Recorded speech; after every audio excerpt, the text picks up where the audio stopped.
Thank you, everyone, and welcome to Harrisburg City Council Legislative Session. Today is Tuesday, February the 23rd, 2021, and I'm now calling this meeting to order at 6:00 p.m. Mr. Petrosky, please do the roll call. Mr. Allett? Present. Ms. Bowers?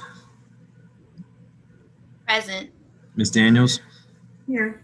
Ms. Green? Present. Mr. Matson? Here. Mr. Majors?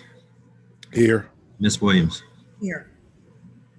Thank you, Mr. Petrosky.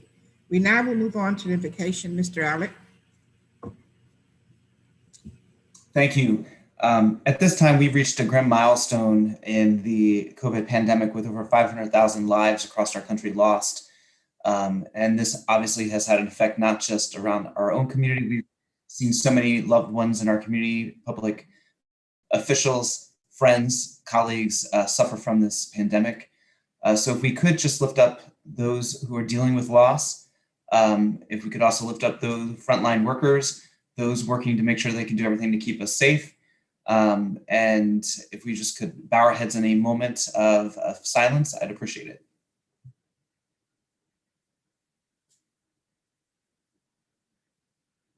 Thank you. Thank you, Mr. Allett. We now will move on to the Pledge of Allegiance. Ms. Bowers. Thank you. I pledge allegiance to the flag of the United States of America and to the republic for which it stands, one nation, under God, indivisible, with liberty and justice for all. Thank you, Ms. Bowers. We now will move on to communications. Tonight we have a presentation by Rich Farr regarding capital area transit. Well, good evening, Mr. Farr. How are you? I am great. How are you this evening? I'm wonderful, thank you. Do I have permission to share my screen? You most certainly do. Okay, so hopefully you can see a little bus here made of words. Okay, all right. Good evening, and thank you for the opportunity to come before you this evening. We have been working, I don't know, for decades, it seems like, on regionalization for public transportation. And so the concept really began in 2007 when PennDOT conducted a human service coordination study where it indicated that greater good could potentially come from transit systems working more closely together. Act 44 of 2007 and Act 89 of 2013 both defined the state's transportation programs, and these acts provided encouragement for a more regional view of public transportation and its delivery. Over the past 14 years, there have been numerous studies evaluating the prospects of a joint approach between capital area transit and rapid transit. In February of 2018, CAT and Rapid Transit entered into a joint management agreement. And over the past 3 years, a lot of the back-end offices have already begun to function in a very cooperative fashion. A committee was formed of 4 board members from the CAT board and 4 members from the Rapid Transit board who have been working systematically through the process evaluating regionalization for the past 3 years. Today's presentation will be a high-level overview of their work. And so I'm going to move first to a map. This is a map of the regional footprint of the 2 systems. They're fixed route service, not the shared ride, but the fixed route systems. And you can see how that footprint, where they overlay and how they connect. And, you know, and I think if you kind of imagine a little bit in the region where there may be the need for additional expanded service in the future to really make a full regional service. The next couple slides are the transit benefits of regionalization as defined by that committee, as I referenced, of the Joint Board of Directors. And I'm not going to go through each one of these. This presentation can be found at cattransit.com. At the top of the page, if you go into About Us, you can see where the public hearing, we held a public hearing on this topic, and this information is there. So I'll touch the highlights. You know, for public transportation, we're contacted regularly from employers who want to move into the region. And the first question they ask is, you know, what is the transit service like? How much service do you have? And, you know, they make those kind of decisions about moving to the area, and we want to be more attractive and for more employers to come to the region. At the same time, we need to provide improved employment opportunities, connecting our residents to those jobs. That's very important. And we work with employers all the time to make sure that those needs are met. More recently, we've been working on veterans transportation, really connecting veterans to the veteran Lebanon VA hospital. There are many veterans who don't have transportation, and we've begun to connect those dots. And so those are approaches that I think regionalization has really already begun to assist in moving people throughout the region. One of the concerns that we had when I arrived here 3 years ago is CAT's unfunded budget. We do have an unfunded deficit of a budget of 1.8. Realistically, it's probably closer to 1.5, and we've begun chipping away at that. And we've made a lot of progress through that process. And so we believe we had some collective bargaining changes. We did administrative changes. The last piece is some service redesign, and we've been working on that extensively. And we believe those three pieces coming together will put us on solid ground. Some of the other benefits of regionalization is the regional buying power of a larger organization, extended shared ride service on evening and weekends, something we hear from the disability community all the time, things that we believe that we can do jointly together. Operational efficiencies, we only buy products once. One of the things that needs to happen right now is we need new maintenance software, the product that manages our fleets. And they're both CATS and Rapid Transits is significantly outdated. We're going to buy one product once and share it between the organizations. And so that really saves taxpayers a lot of money by sharing those resources. An improved access for customer service. CAT's call center is very short. It's really 8 to 4. At Rapid Transit, we offer 7 to 7 call center. So we're going to really expand that as we move forward, so there's greater connectivity with our consumers. You're probably familiar with the MPO process. Having a regional approach allows us to plan outside our borders for mobility in a larger area. One example, we're already conducting a human service transportation study. It's a requirement by the Federal Transit Administration, and we're doing that over a 5 MPO county region. And so nothing like that's been done anywhere else in the country. And so we're really going to look comprehensively at that process. One of the things that we've been facing most recently is access to healthcare. As we see healthcare systems become more regional, individuals need to travel. So, in York County, UPMC has become, Memorial Hospital has become UPMC. So we see individuals from York who need now to come to Harrisburg. WellSpan has purchased the hospital in Chambersburg. And so now we see people in Chambersburg who need to go to York. And so we're really beginning to see this cross-county, multiple county need for these intense medical treatments. Connectivity to higher education. We work closely with HAC. You're familiar with the number of campuses they have, and they have begun to sort of regionalize their programs. So only certain campuses carry certain programs. So if someone needs a couple of classes to finish, they may need to travel from the Gettysburg campus to the Harrisburg campus to finish their degree. And so that regional transportation model is very, very important. Here is a picture of what the footprint would look like. Currently, CAT, as you know, is Dauphin in Cumberland County. Rapid Transit provides service in York, Adams, Franklin, Perry, Union, Snyder, Northumberland, Montour, and Columbia, and Indiana County. So combining these two systems together, what we're proposing is the creation of a new transit authority. And the targeted title at the moment is the Susquehanna Regional Transportation Authority. And that authority would be made up of the city of Harrisburg, Dauphin County, Cumberland County, Adams County, York County, with Franklin County being an ex officio member.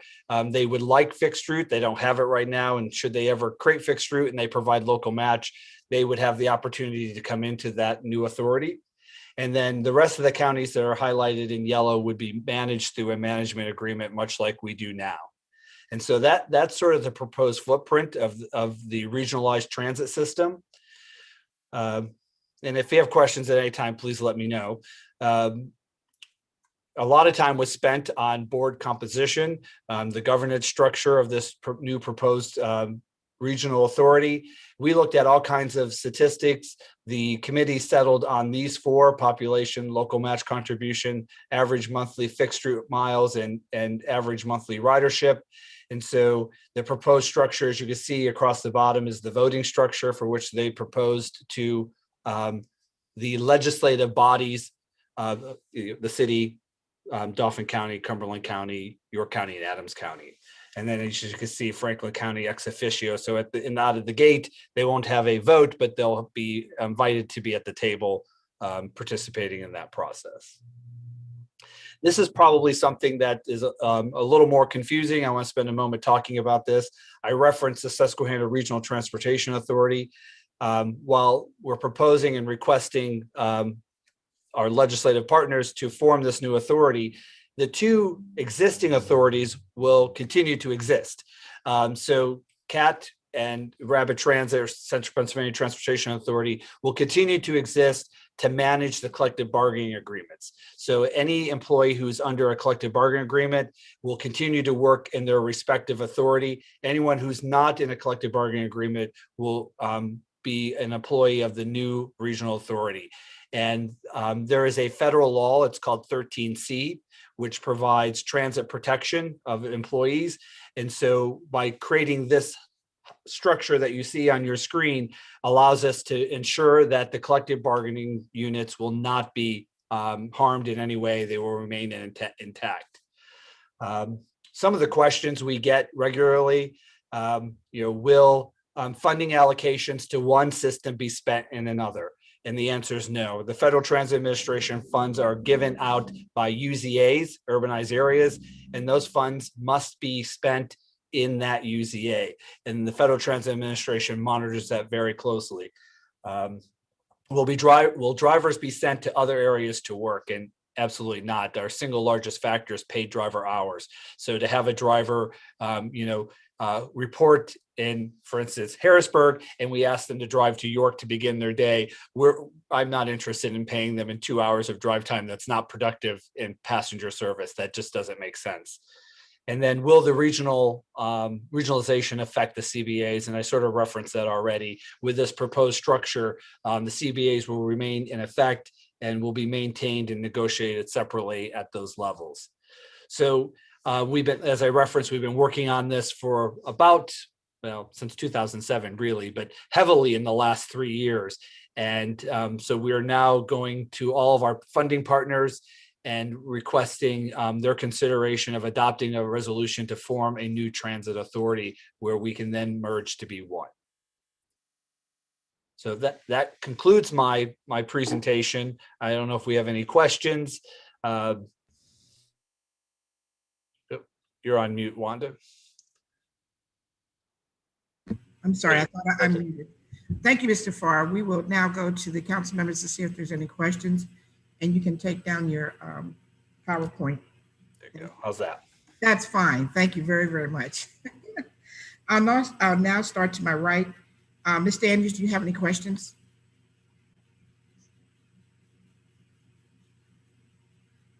Not at the moment. Thank you. Mr. Majors. Thank you. No questions. I think we had an opportunity to speak with Mr. Farr early on as this regionalization was being contemplated. Well, I guess one question, I'm sorry if you answered it already. The CBAs aren't going to be affected. When will contracts be up again? So our next contract here at CAT is the 2023. And York has one at the end of this year for its paratransit division. So they're the next two in the cycle. And again, they'll be negotiated separately and so the board members who represent the larger SRTA proposed authority will become the board members of CAT or CPTA respectively. And so those individuals will assist in the negotiation process and then make a recommendation to the larger board where it's adopted. So we really are trying to keep those decisions as local as we can. Okay. All right. Thank you. And I think some other colleagues may have some other questions regarding routes and things like that. So thanks. Thank you, Mr. Majors. Mr. Allen. The only real question I have too, I know over the last few years, a lot of the discussions we've had have been about routes and improving service within the city and providing that added value for our residents, both in and out, because of the changing nature of where work has become, where many people are commuting out of the city and so forth. Do you see, as part of this, the effort to kind of combine these efforts in the short term, do you see an improvement in opportunities for people to use public transportation that would take them, where work is, as we continue to expand as a region? Because I know our manufacturing sector is really, 81 corridor, 83 corridor. Are the routes going to be reflective of that as well as we look to make sure we can get people to work? Yes, we're pretty excited about what we think we're going to unveil here in the next couple of months. We've been working for over 2 years. We started with in 2019 calling it CAT 2020, sort of 2020 vision, kind of thought it was kind of cute, and who knew that COVID would hit, and we're really now 2021, so it ruined the whole theme, right? But we've been working diligently at that. And one of the issues that I discovered when I came to CAT is that we have excessive amount of deadhead time. So in transit, deadhead time is the time the driver drives around and you may see the sign saying returning to garage or something. And anytime you see that, that means that somebody's not riding that bus, but we're paying the driver. And so we have restructured the routes and really significantly cut that deadhead time, which will allow us to provide more revenue service for the same amount of local match contributions. So we're going to give value added in. At the same time, we've launched a couple initiatives. We created a task force to look at the 83 corridor as well as the 81, stretching all the way down to Chambersburg. As I referenced, Franklin County is very much interested in creating a fixed route in Chambersburg. And for the same reason that everyone else is interested, how do they get their residents to work? And so we are working through that process. We have some consultant help. And our first step is really to bring the employers to the table, to have a conversation with them about shift times.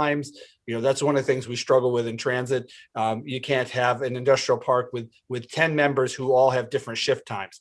Doesn't work for transit. So how can we build a route and come together? So we're spending a lot of time on that. And then the last piece I'd like to share is that there's a concept of micro transit.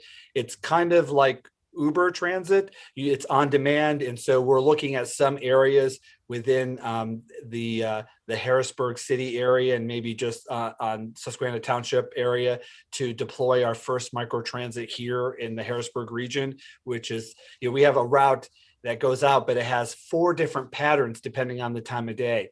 Well, that's really 4 routes. That's not one route. It doesn't make sense to the consumer. So we're looking at maybe eliminating that 4 pattern, drawing a geo-fenced area, and these buses on demand, you just call them and they come pick you up. And so we've been doing this at Rapid Transit in York in 2 areas, and the only service that grew during COVID, everything else died. At one point we were down to 30% of our normal levels. The micro transit continued to grow. So we think there's some merit to that. So we're really looking heavily at new services, but we still have to do it within the bucket of funds that are given to us. Right, absolutely. Thanks for that answer. I appreciate it. Yeah. That's all I have. Okay, thank you, Mr. Arlett. Mr. Matson. Yes, thank you. Quick question just in terms of the environment is how green are the buses, and is there any way to do routes that leave less of a carbon footprint or anything like that? Absolutely. We do have clean burning diesel and energy engines. So they're pretty energy efficient, and they have the cleaning systems on that scrubs out the emissions. But could we do better? Absolutely. One of the initiatives that PennDOT is really pushing is the use of compressed natural gas. And so fortunately or unfortunately for us to deploy that technology here in Harrisburg, we would need a new facility because this facility is not CNG compliant. There's all kinds of rules that come in with how you have to maintain them. And so we are currently working with PennDOT, and they're doing assessments for potential new locations within the Harrisburg area. This facility, I think for transit services, its life has left a long time ago. We're outdated, and there are security concerns that we have here and safety concerns. And I know that some council members have heard from employees directly on that. And we're really structured in a way that we can't address any of those needs, nor can we address new energy. Even if we wanted to move to electric buses, that would not be able to happen at this facility. So we really need to look at that next step to do that. That is part of our strategic mission, is to really reduce our greenhouse gas emissions and improve our carbon footprint. Great, thank you for that. And then a lot of us know a barrier for a lot of folks to employment is reliable transportation, particularly in those second shifts and third shifts and then weekends. So the more we can expand transportation so that those workers can get to work reliably and into the workforce, the better. So I know that was sort of touched on in Councilman Allett's questions, but just want to echo those thoughts and put any consideration into expanding routes to that population. Absolutely. And we've had some good partnerships, Chewy for one. We're currently looking to work with Amazon, FedEx, and on 83 corridor, there's a very large food distribution. It's ES3, and they're looking to be co-sponsors to actually help us pay for that service for expansion. So we're really looking at employer partnerships, almost 3P kind of thing, to really utilize the resources you give us and the state and feds give us that can expand our footprint even further. Very good. Thank you. Absolutely. Thank you, Mr. Matson. Ms. Green? Thank you, President Williams. The two questions that I have were both asked already, so I don't have any further questions. Thank you. Thank you, Ms. Green. Ms. Bauer? Thank you. Thank you, Mr. Farr, for your presentation this evening. I'm looking forward to learning more about the human service transportation study results. So that sounds really exciting. So thank you again for being here this evening. We'll make sure we bring them back to you when that's completed and share that report. Thank you. Yeah. Hey, Mr. Farr. I have a couple questions. Yes. Okay. Now, I understand Franklin's a non-voting. They're ex officio. Why is that? Because currently they don't have a fixed route program, and tongue in cheek a little bit, the committee said, there's no representation without taxation. So if you provide local match, Dauphin County, York County, Adams County, Cumberland County, Franklin County does not provide local match. And so until they provide local match, they really cannot have a full seat at the table. They just didn't feel that was fair. And so, but they are very much interested in working through that process and are working with PennDOT now to create that new fixed route or public transit system. Including this articles of incorporation, if there comes a time that the board needs to go before a bond issue or they need to borrow money, would be required that they come before the respective municipal authorities? Yes. So one of the things that haven't been shared yet with you, but the board is working on a new funding agreement. We currently have a funding agreement with you. We would have to expand that because we're adding partners. And we added in there language that if we went for any debt financing, that would have to be approved by all the partners. And if they don't approve it, others do. The ones who don't approve it are not on the hook. Okay. Thank you. Yeah. So where will the meetings be held, and will they be open to public? Absolutely. I think, if the timeline moves forward, the first meeting of that will be in July. And, one of the things that I'm going to encourage the new board to seriously consider is moving the board meetings each month. Mm-hmm. We're representing a region. So, one, Harrisburg, go to Carlisle, go to York, go to Gettysburg, and just keep cycling around. I think it's very important that the board of directors is accessible to the people we serve. And so I really like that idea of really moving that around. It's something we've never done before. A few times Katz went to Carlisle, and Rabbit a few times has gone to Gettysburg, but I think we need to make a concerted effort to make sure that those people who use public transportation have transportation barriers. And so the idea that we can have a meeting in one location in a region just doesn't make sense. We need to go to the people. Okay. And I would like to receive copies of the meetings. So would each municipality be given a copy of all your meetings? Absolutely. We'll make sure that we'll put you on that mailing list. Just for a point of reference, just recently, we've moved into modern times. They are all on our website. So we started doing that a year ago. So all of our agendas, our minutes, and our financial statements are all located online now. Okay. Now, you mentioned about CBAs. How many collective bargaining agreements are there that now exist? And how many Go ahead. agreements are there? Right. So CAT has one. Pardon me? CAT has one. Right. Rapid Transit has two. Okay. So Rapid Transit has the paratransit. The difference is here at CAT, it's one collective bargaining agreement that covers 3 units, paratransit drivers, fixed route drivers, and mechanics. At York, they have a CBA that covers fixed route and mechanics, and the other one is paratransit. I can't answer why it was that way when I came, but it's essentially, it could be really just 1 and 1, but that's just not how it was structured. So are they given the same percentages as far as the increments? No, they are different. The benefits and pay structures and are completely, I would say, very unique among all of the contracts. They are different. One more question. If a vacancy should occur, who will be filling the vacancy on that board? Will it be done by the prospective municipalities, or would the board itself do that? No, I would have to look at the bylaws. Sometimes we put in that if it's an unexpected vacancy, that the board can appoint that person for the rest of that term, but then it has to come back to you for the next appointment of the 5-year term. Okay. I without it being in front of me, I'm pretty sure that's how that reads. All right. But ultimately, it is your call. You're responsible to do that. Thank you very much. That's all I have for you. I certainly appreciate you coming before council and giving us a presentation. Is there any other additional questions, council members, before Mr. Farr leaves? So- Okay, again, thank you. Okay, go ahead. I just want to kind of share the timeline. So we do have a resolution that is, at some point we were going to ask you to pass. I don't know if that's been shared with you. Yes, is this the same resolution that I have in front of me? Yes, Okay. So it hasn't changed? it hasn't changed. Okay. Right. I'm going to modify it a little bit. Yeah, that's fine. There's as long as it has the dates in it, because the one sample is go around, there was no dates in it. So we filled that in. If you don't have that, I'll get that to you.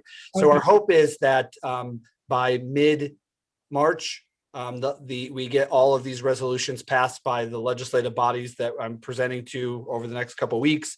And then our goal is that, because we then have to advertise it to the public, that all collectively the legislative bodies have adopted the resolution, and then we have to file with the Secretary of State to create the new authority. And then our hope is our fiscal year is July to June. So our hope is really we can launch this. So July, we have a clean fiscal year under the new authority. So that's our hope. Thank you, Mr. Farr. We'll certainly get back with you before that time. Okay. We appreciate you coming in and look forward to interacting with you in the coming weeks. Okay. Thank you. Thank you. Have a good evening. You too. Bye-bye. At this time, is Ms. Dow, Ms. Ford, are you on the call tonight? How about Ms. Roberts? Oh, Sheila, Ms. Ford, are you on the call? You say she is? Okay. Ms. Ford, you're muted. Can you hear me now? Yes, we can. Thank you very much. Okay, I'm going to just not show, I'm not going to touch any more buttons. So that's the safest thing, okay? So I was going to start the video again, but I think that's risky. So thank you for the opportunity, Council President Williams. I did send an email message to you and to your the other members, your colleagues who sit on City Council. I also sent the same message to Mayor Papenfuss and to Mr. Woolley.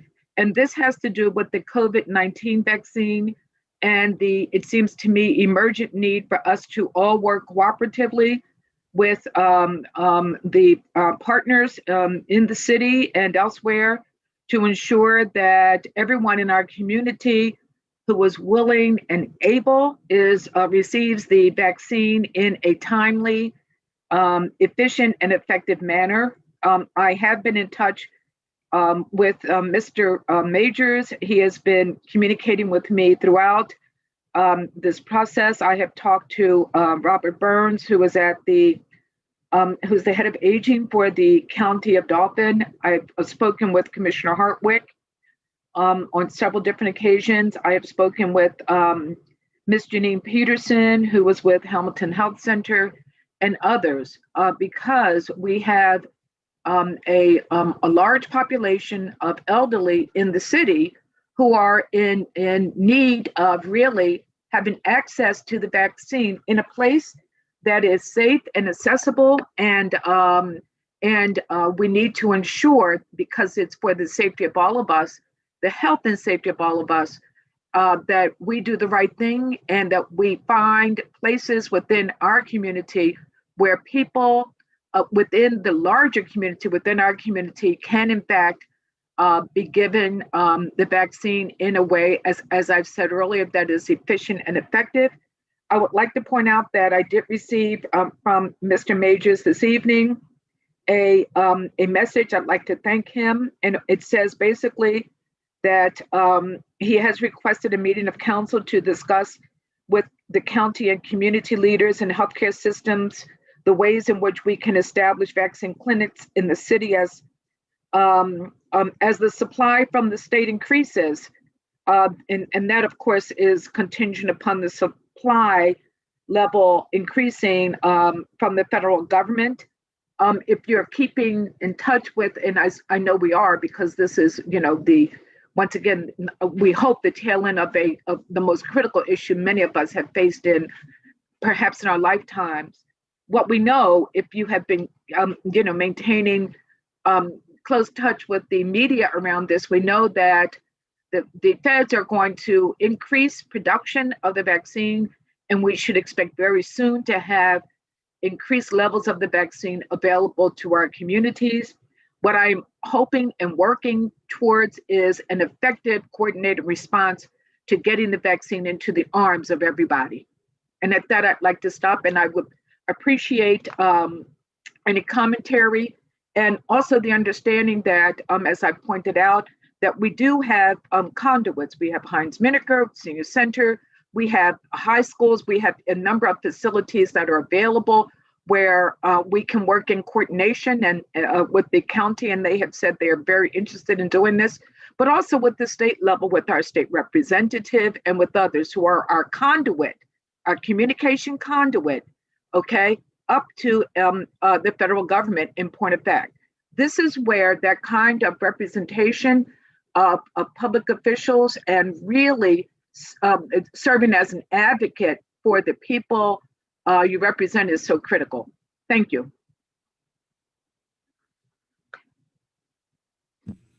Thank you, Ms. Ford. Mr. West, Mr. Majors. Yes. I know you were saying something about coordinating with the mayor to better inform our residents of where and how to receive these vaccinations. I know myself personally, I was number 104 and only stayed on the phone for about 3.5 hours to finally I received a commitment of a date.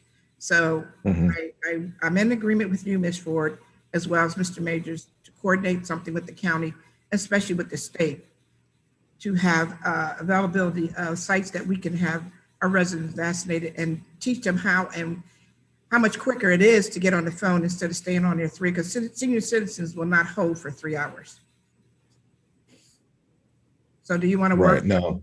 Ms. Ford, if you want to work in agreement, coordinate with us, Mr. Majors, myself, and other council members to try to, to create something that we can have a solidified building to where the residents will have access to.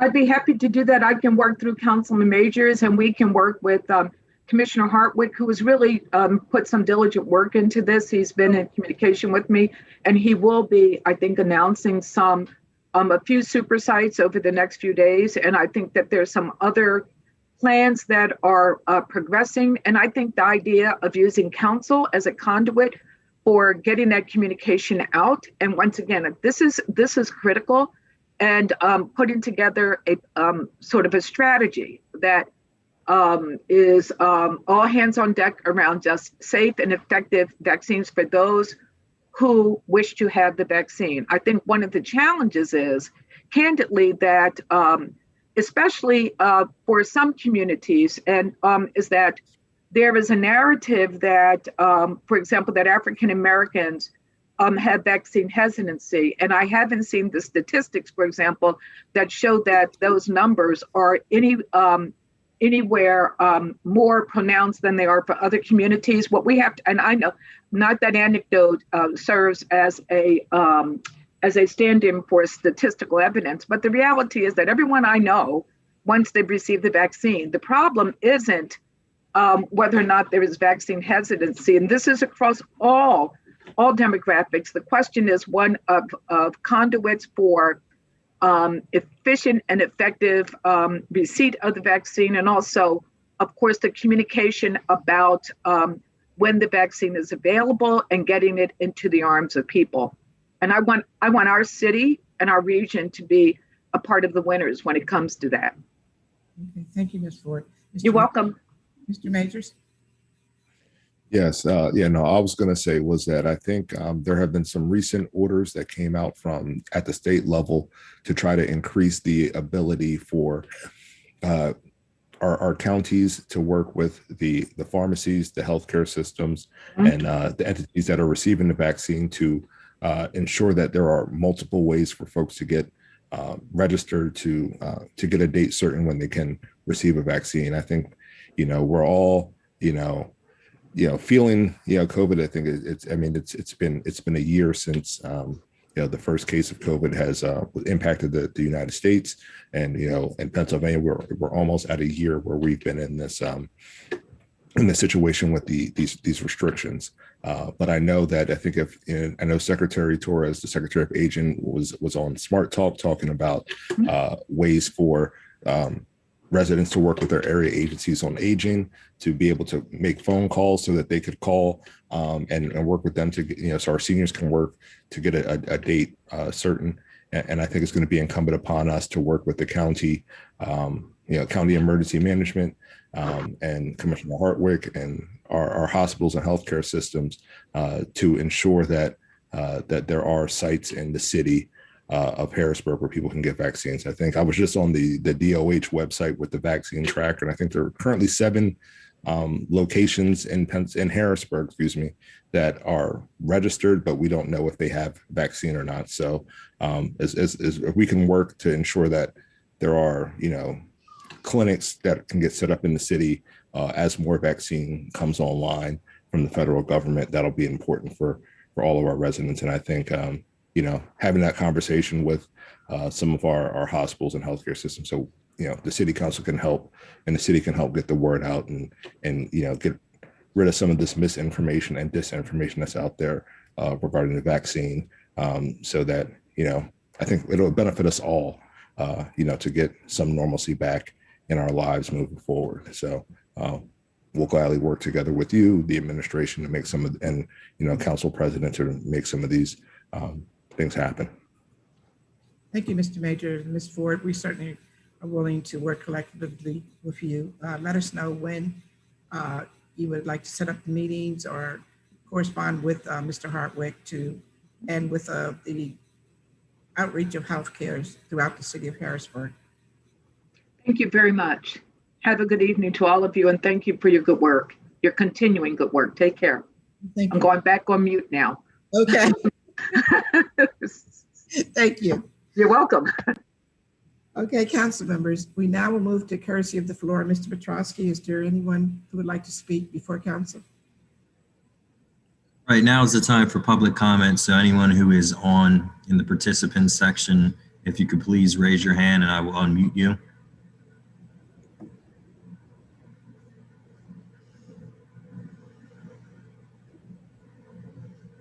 Again, this is the time for public participation. Anyone that is on this meeting with participants as listed as attendees. If you raise your hand at this time, I'll unmute you.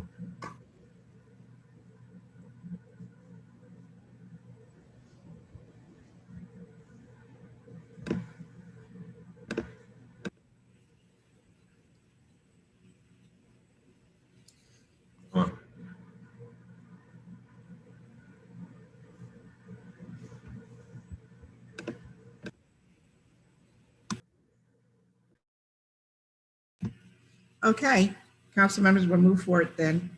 There's no one who would like to speak before City Council this evening. We now move forward with approval of minutes. Council members, have you read the approval of minutes for the legislative session of February the 9th, 2021? Is there any omissions, deletions, or corrections? Hearing none, minutes will stand approved. Ms. Daniels, you had a question? Oh, okay. Okay. Moving on to reports of committees. We now move on to report from Chair Allett on the work session of February 16, 2021. Mr. Allett, are you ready with your report? I am ready, thank you. On the work session of February 6, 2021, we had a lot on discussion that evening. From Budget and Finance, we discussed Resolution 12, which is a resolution authorizing the City of Harrisburg to negotiate and enter into a collection agreement with the Harrisburg School District for the collection of the business privilege and mercantile tax and amusement tax for the 2021 tax year. There is not a whole lot of discussion to have on this one. This is an annual event for us to be able to do, and so I'd encourage my colleagues to vote in affirmation of this to make sure that this is in place. That concludes my report.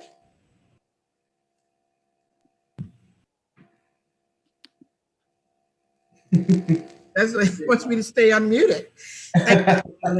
Wow.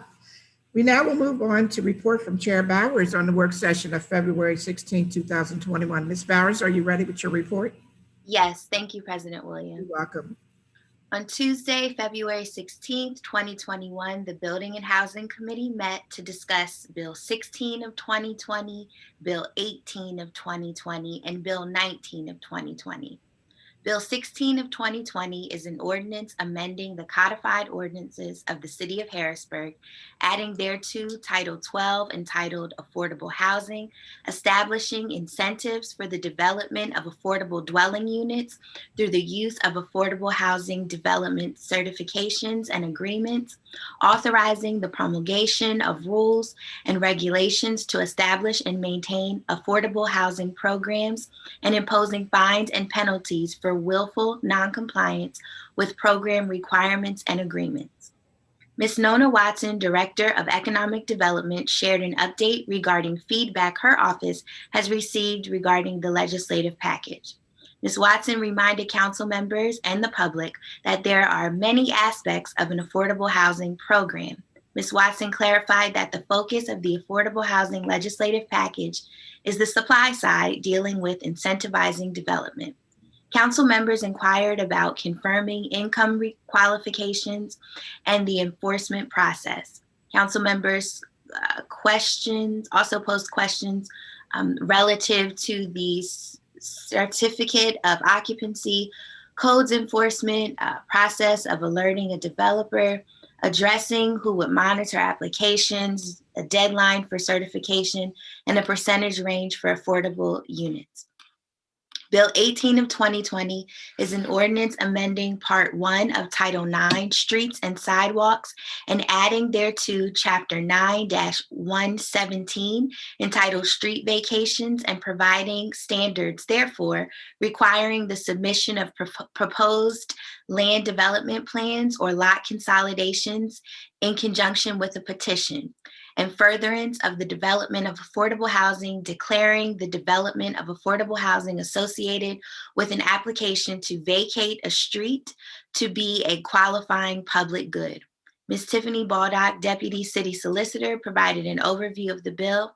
Ms. Baldock shared that the goal is to strengthen the process on both the city and development sides. Council members posed questions relative to the following issues: mandating that developers host public meetings prior to the approval of a land development plan, and the public good list. Finally, Bill 19 of 2020 is an ordinance amending Chapter 5-503, the tax abatement and exemptions of Title V Licensing and Taxation Code to adjust real estate tax incentives to better provide for the development of affordable housing units in the city of Harrisburg. Mr. Jamal Jones, Director of Business Development and LERTA Administrator, shared a PowerPoint presentation on the Local Economic Revitalization Tax Assistance Program, or LERTA. Mr. Jones shared a historical background of the program, reviewed the exemption schedule, qualifying conditions, 2020 data, and feedback received. Mr. Jones reviewed the amendment to LERTA, which is Bill 19. Mr. Jones shared that he has received feedback from developers regarding the qualifying conditions. They've had difficulty identifying and validating a workforce to meet the city residency requirement. And without public funding, paying prevailing wage can significantly increase project costs. Finally, Mr. Jones shared the benefits of Bill 19 of 2020. It clarifies and reinforces the program requirements. It incentivizes development and increases availability of affordable housing. It reinforces the eventual tax base. So at this time, all four bills within the Affordable Housing Legislative Package, Bill 16 of 2020, Bill 17 of 2020, Bill 18 of 2020, and Bill 19 of 2020 have been discussed during council work sessions. The bills will remain in the Building and Housing Committee as we prepare for the amendment process and continue to gather additional commentary from the public. This concludes my report. Thank you, Ms. Bowers. We now will move on to report from Chair Daniels on the work session of February 16, 2021. Ms. Daniels.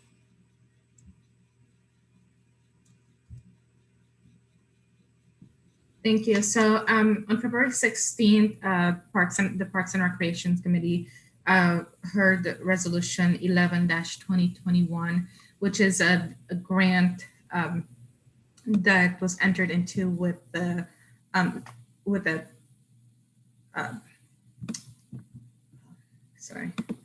Greenbelt Association for removing invasive species and material that block our streams. The grant amount is $30,000, and the Capital Area Greenbelt Association will be matching $10,000. So the cost for the project overall, which is a recurring project for the city, is $40,000.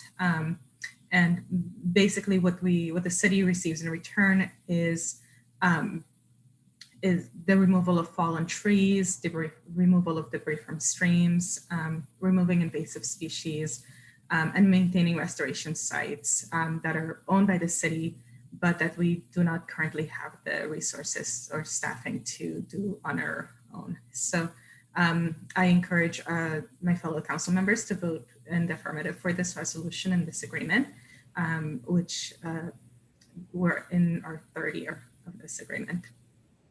That's it for me. Thank you. Moving on to a report from Chair Green on the work session of February 16, 2021. Ms. Green. Thank you, President Williams.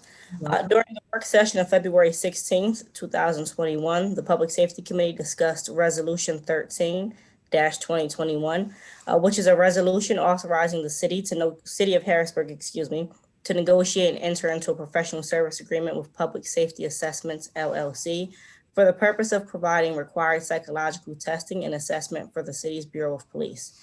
Deputy Chief Sorensen and Dr. Laguna were both present to answer questions from council members. This contract will be a continuation of previous services that have been being provided by Dr. Laguna, who has restructured his company from an independent contractor to an LLC. Some of the evaluations would include fitness for duty, promotional evaluations, post-critical incident debriefings, along with other psychological evaluations.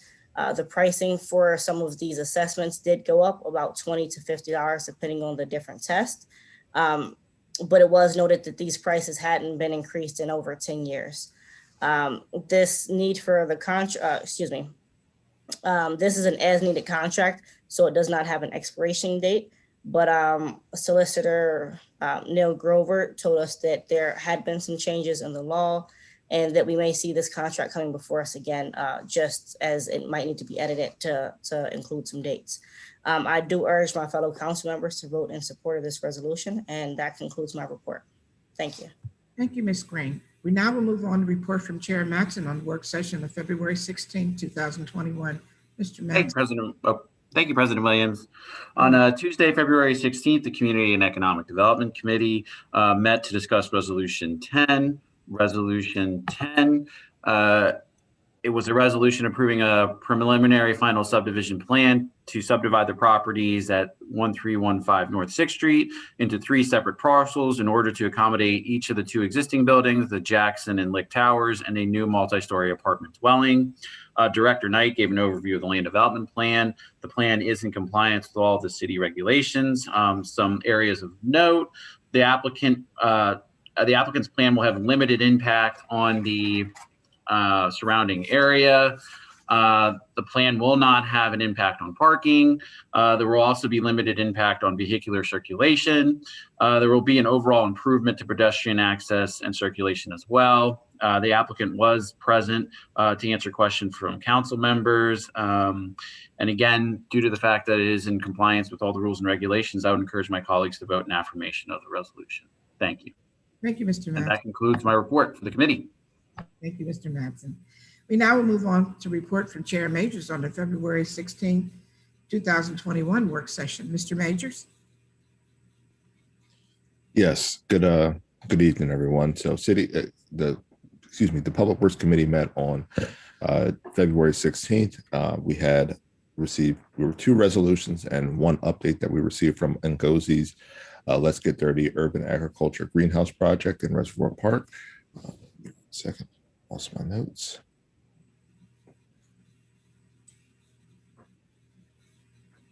Yeah, so from Ngozi, we heard from Ms. Rafika Muhammad, who was in the process of working with the USDA to get a grant for a high tunnel project in Reservoir Park.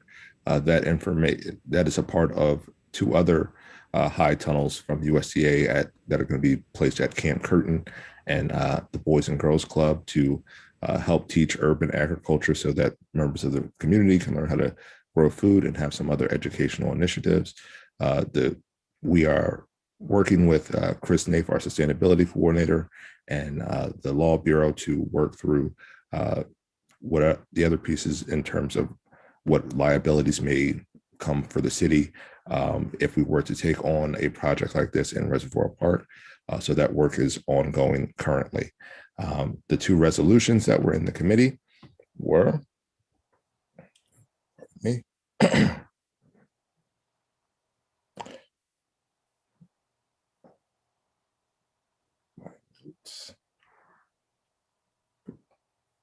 Resolution 6 of 2021, excuse me.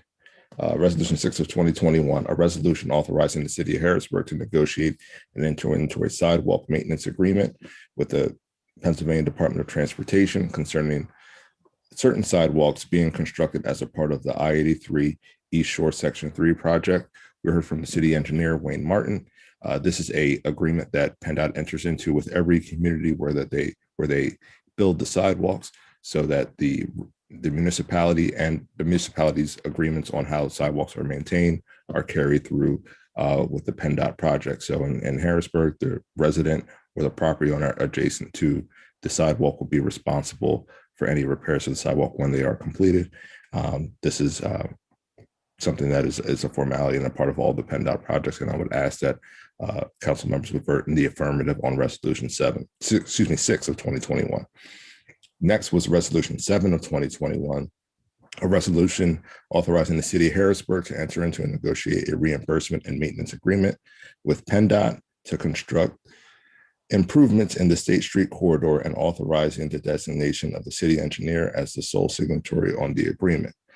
So this is a reimbursement grant in tune of $450,000 from the Commonwealth of Pennsylvania to work on the State Street corridor. This is a part of some of the Vision Zero work that has been done in the city for several years.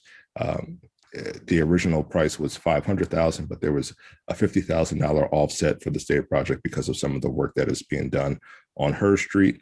They are looking to add spots, but during the work, our city engineer is working with PennDOT to ensure that we don't lose too many parking spaces for residents of State Street and those that have to do business or visit on State Street during the day.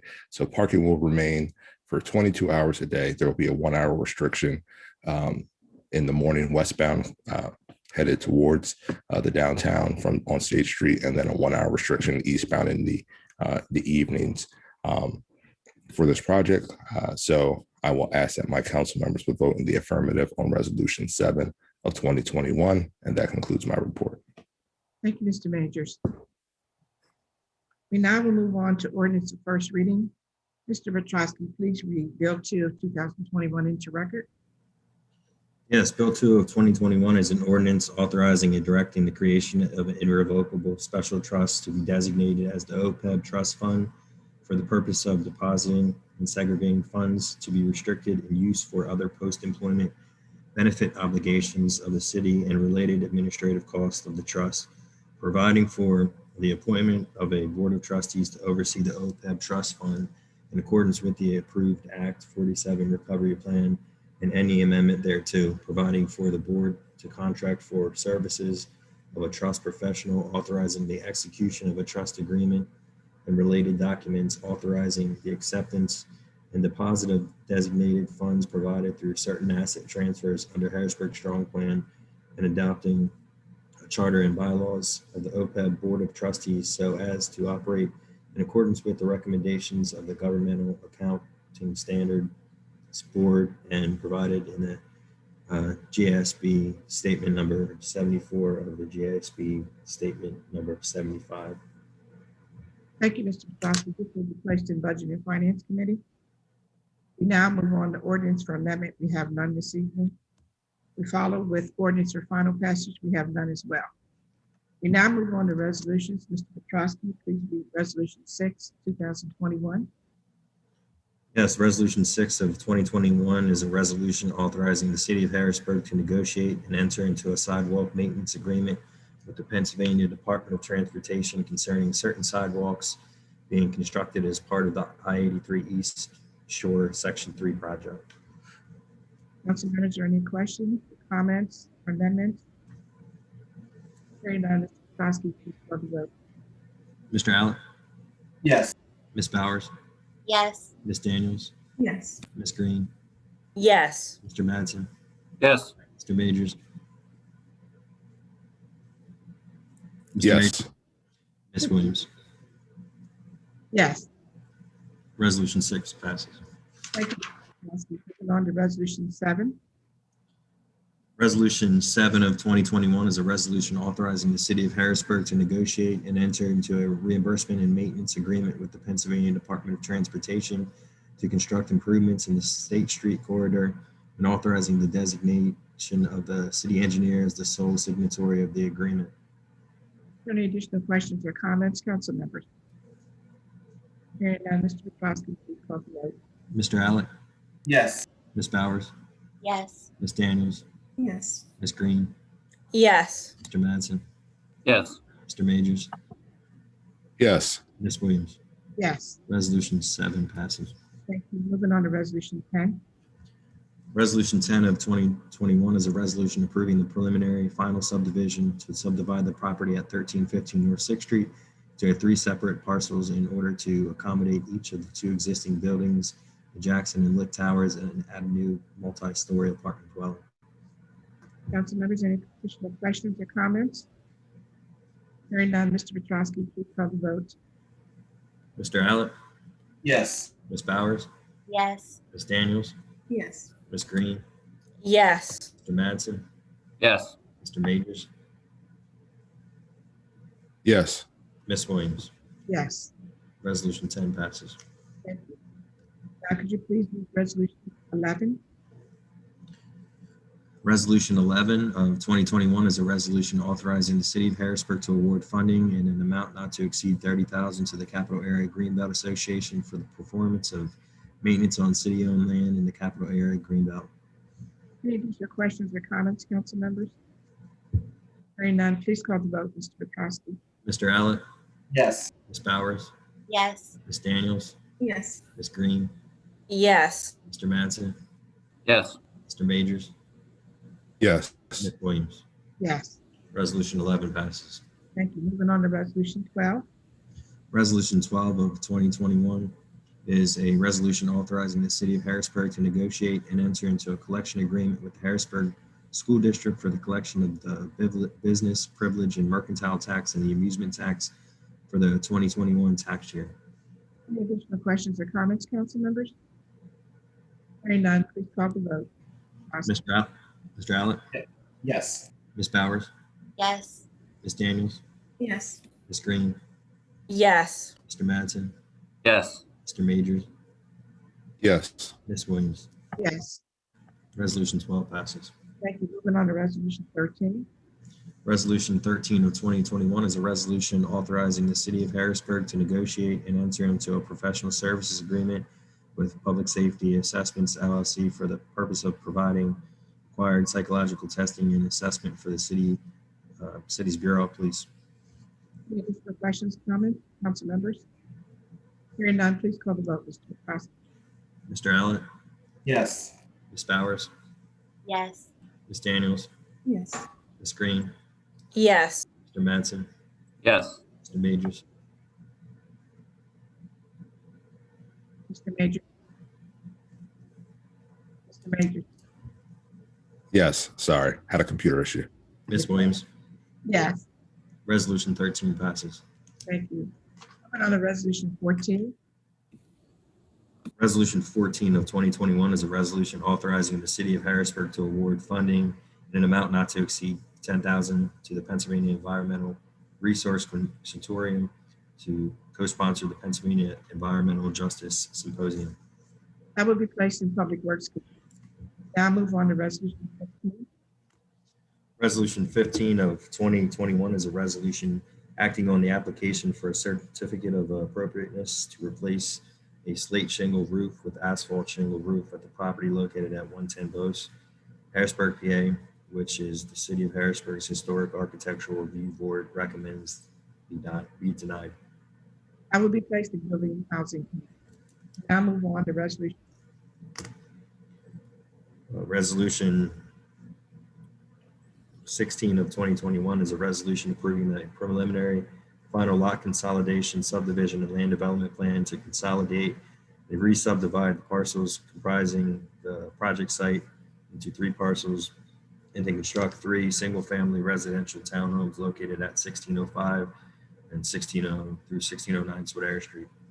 That will be placed in Community and Economic Development Committee. Council members, resolution 17 is pulled. We now move on to resolution 18. Resolution 18 of 2021 is a resolution approving a preliminary final land development plan to construct a 6-story mixed-use infill building with retail and office space located at 21 South 2nd Street. That also will be placed in Community and Economic Development. We now move on to resolution 19. Resolution approving a preliminary, resolution 19 of 2021 is a resolution approving a preliminary final land development plan to convert an existing office building into an 8-unit multifamily dwelling located at 25 North Front Street. That also will be placed in Community and Economic Development Committee. Moving on to resolution 20. Resolution 20 of 2021 is a resolution approving a preliminary final land development plan to convert an existing office building into a 5-unit multifamily dwelling located at 130 State Street. Thank you. 321 North Front Street. I apologize, I read resolution 21. The resolution 20 of 2021 is a resolution approving a preliminary final land development plan to convert an existing office building into a 6-unit multifamily dwelling located at 321 North Front Street. That will be placed in community economic development, as well as resolution 21 will be placed in community economic development. Moving on to resolution 22. Resolution 22 of 2021 is a resolution approving a preliminary final land development plan to convert an existing vacant church into an 8-unit multifamily dwelling located at 260 Bow Street. That also will be placed in community economic development committee. We now move on to old business. Council members, is there any old business that you would like to address? Mr. Matson?